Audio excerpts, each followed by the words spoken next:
Hello, welcome back to a Year of Miracles with Inner Bloom. We are on lesson 278.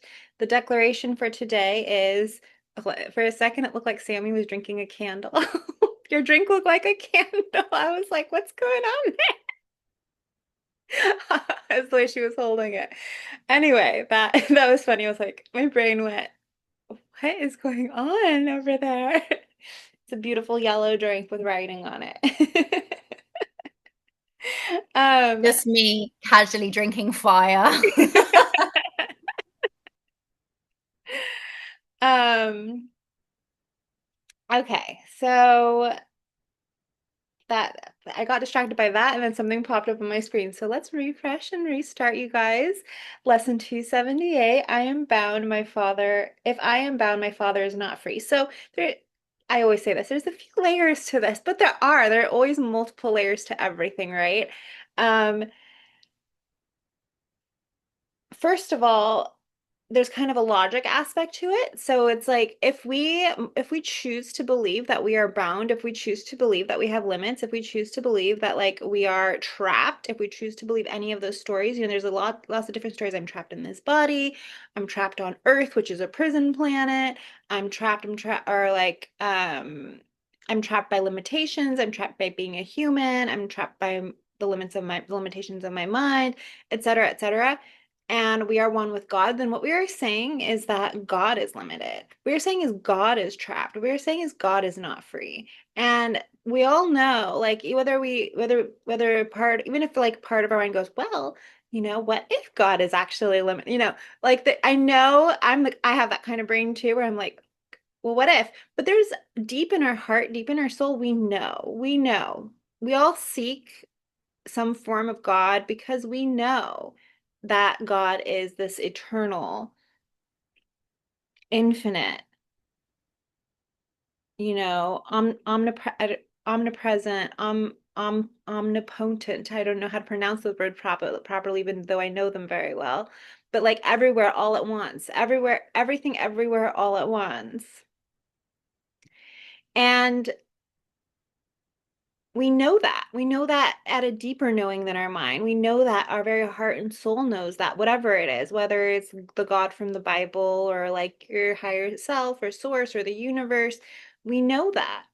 And so now we're understanding that we are one with God. And so if God is infinite, eternal, everywhere, everything, all at once, all time, all space, which doesn't actually exist, but everywhere, everything, everywhere, all at once, then we have to understand that we must too be those things. So it's just logic. Every time we start to think that, well, I'm just a little human, I'm just bound by my mind, I'm just bound by the limitations of my body, remind yourself that you are saying, well, that means that God must be those things, and I know God is not those things, and therefore I cannot be those things, right? Um, if I am bound, my father is not free.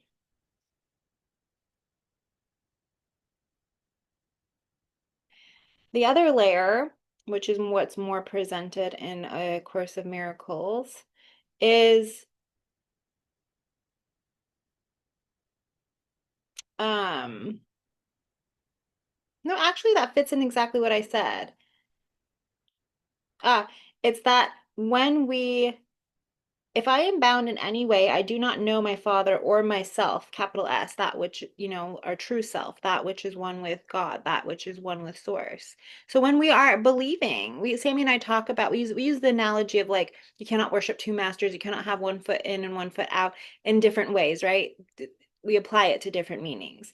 But this is the same thing. You cannot truly know and be living as what you know yourself to be, your true source, and then be moving around the world as if you are bound, as if you are trapped, as if you are limited, as if you are not perfect and whole and infinite and eternal and source itself.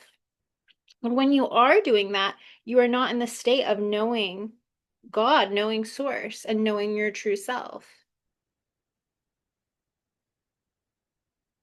So this lesson is a reminder and a and a declaration, and you're again, you're doing your meditations, you're sitting in silence, you're allowing yourself to receive this knowledge, you're allowing yourself to receive this clear seeing. So you're declaring and inviting yourself to see this, to see this fact that deepens and anchors you into your true nature and anchors you into your knowing that you are one with source, you are God, and therefore you cannot be bound.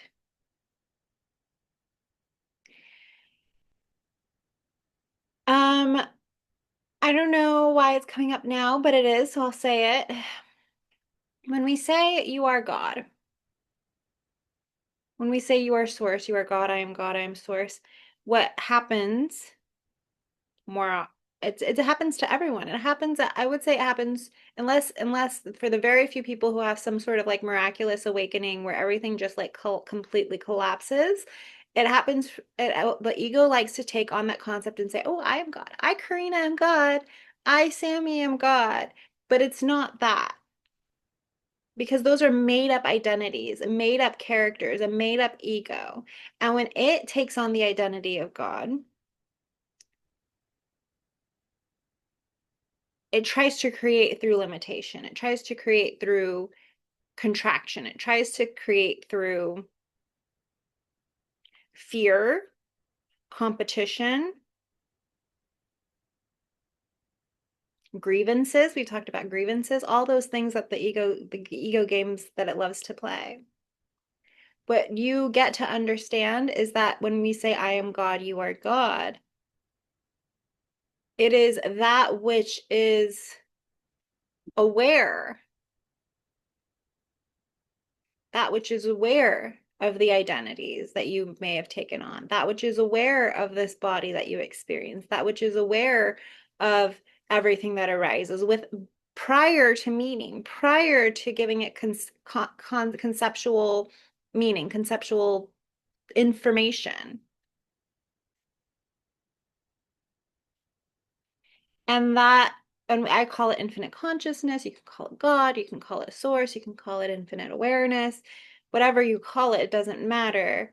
But it's not me, Karina, you, Sammy over there, you watching on the video. It's our true self, it's our true nature, that which comes before the data, before the avatar. And that's where you truly tap into your infinite and eternal, I would say, power. But power assumes that you have to go out there and like use your power, and it's like it's a being, right? And that's where you truly have access to everything, the field of infinite possibilities.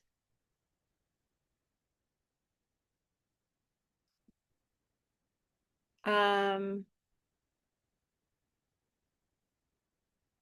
yeah, I guess that's it. So for the prayer: God, I ask for nothing but the truth. I have had many foolish thoughts about myself and my creation, and have brought a dream into fear. Wait, let's start over. God, I ask for nothing but the truth. I have had many foolish thoughts about myself and my creation, and have brought a dream of fear into my mind. Today, I would not dream. I choose the way to you instead of madness, instead of fear. For truth is safe and only love is sure. Sammy? I love that. I love that little prayer. Um, I have something that I want to share. As you were talking, it was coming through, so I will share that. But again, just to repeat, it says if God created you in its likeness, then your nature must match that. Remember, there is no separation. So the essence of who you are, the presence that exists in all the roles and stories that you play, is the infinite nature, right? Is the godlike spark, or whatever you call it. And as Karina was saying that, and we were emphasizing that I was thinking about circumstances in, my reality, or circumstances that, you might be facing. And so when you are, say, looking at a circumstance, let's say you're looking at bills, or you're looking at your bank account, when you are looking at that, you the majority of people look at it through the lens of the stories that you have created, or the stories that others have projected, or the stories that your family told you, or the stories that society have told you. But beyond all those stories is the essence of you, which is infinite, right? So you get to, in that moment, recognize that that reflection is a story. Because how can the perception of a bill or not enough money in my account, that can't be true by your infinite nature. It's not true. It's an illusion. It's a story. But then your ego wants to keep you trapped in that story by being like, well, where's it going to come from? Blah, blah, blah, blah, right?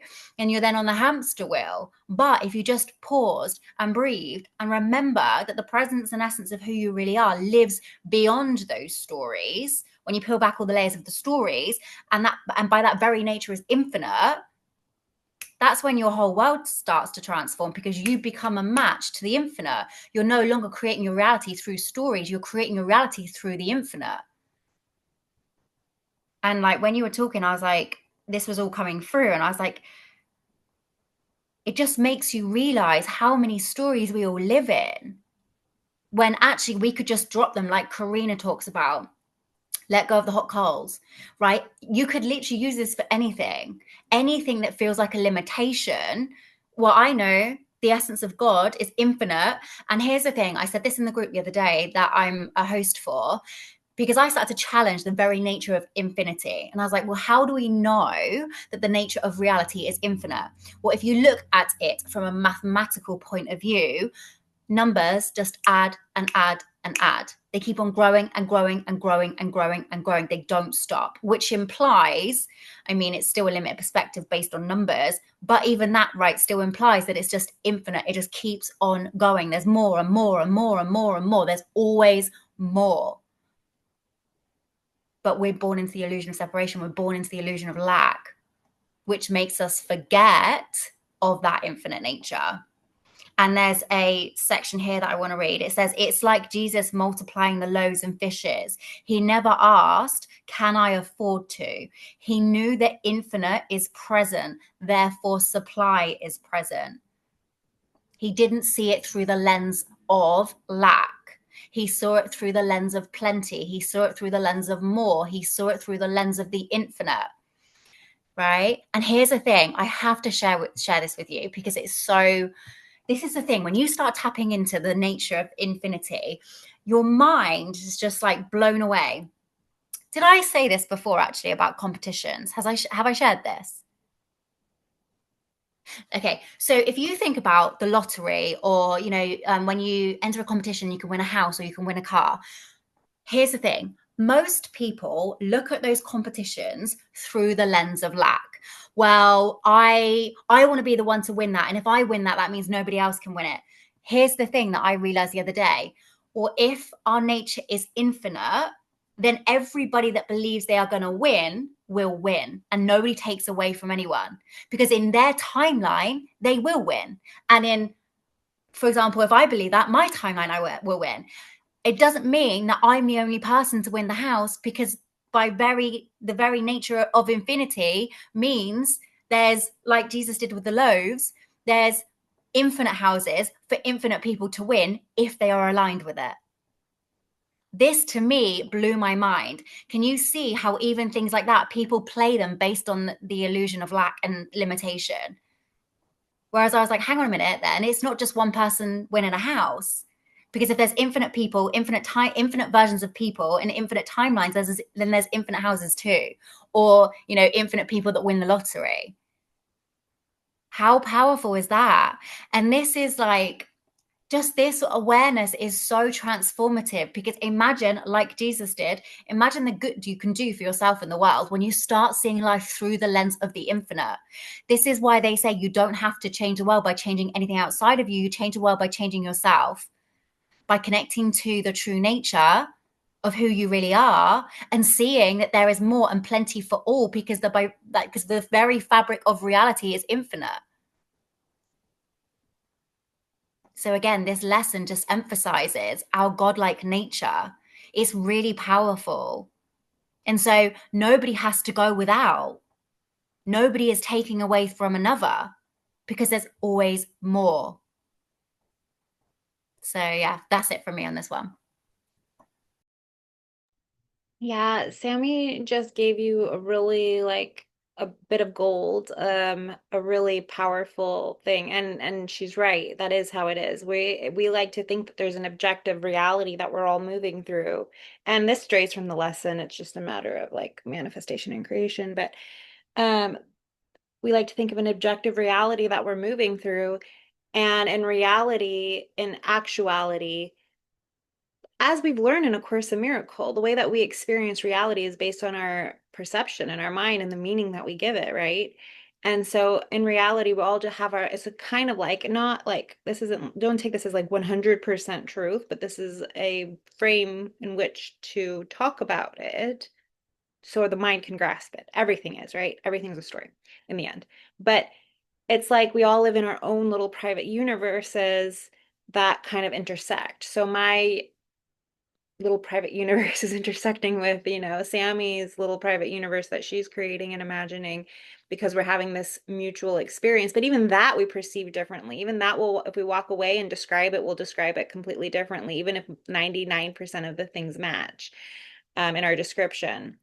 Sammy and I talked about this in one of the earlier lessons, like one of the first 40 lessons or something. We talked about how like evidence of perception being not ultimate truth is the fact that two people can be in one situation and have two completely different stories about it.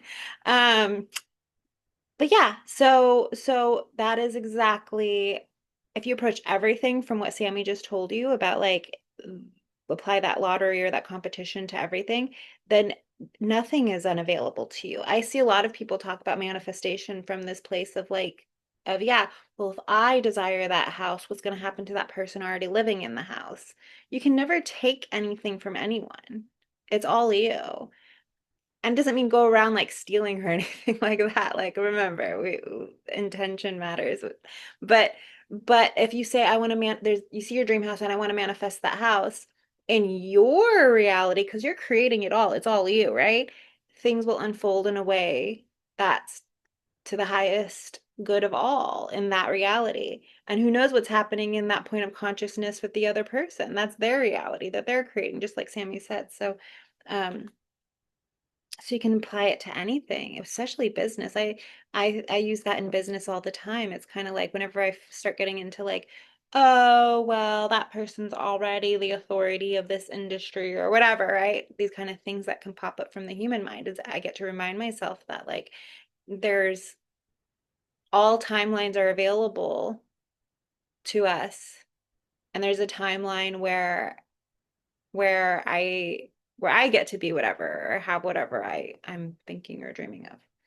Anyway, that's all for me as well, unless Sammy has something to add to any of the things I said. Yeah, I do. I was just thinking, actually, to like strip it back even simpler to understand. Like, we spoke about I am. So for me, to help tap into my infinite nature, I understand that I exist, right? I exist. And so, who am I proclaiming that I am after I exist, right? And so, anything that's proclaimed I am, if you're using that through the lens of limitation, you can recognize that. Hang on. What I'm trying to say is, if I exist, then I exist is the anything and anything, right? Because that's the infinite nature of who we are. And so if I'm placing a limitation over I am, I can undo that limitation by understanding that I exist as anything and everything. Like Karina said, everything, everywhere, all at once. So just understanding I exist, I am, allows you to recognize where you're putting your own limitations on things when you don't need to. Because literally, like I am, you can be, I am. Okay, who are you? And then boom, boom, boom, boom, boom, boom, right? All of these limitations come into place because you've got all of these stories and roles that you've put upon yourself. Strip it all back. Strip it all back. Because why do you need them? Why do you need them? Right? And so just strip it all back so you can start to play around with your infinite nature. That's it. Okay, well, we're gonna move forward because tomorrow's lesson also taps into this kind of stuff. So, we'll see you tomorrow, and thank you.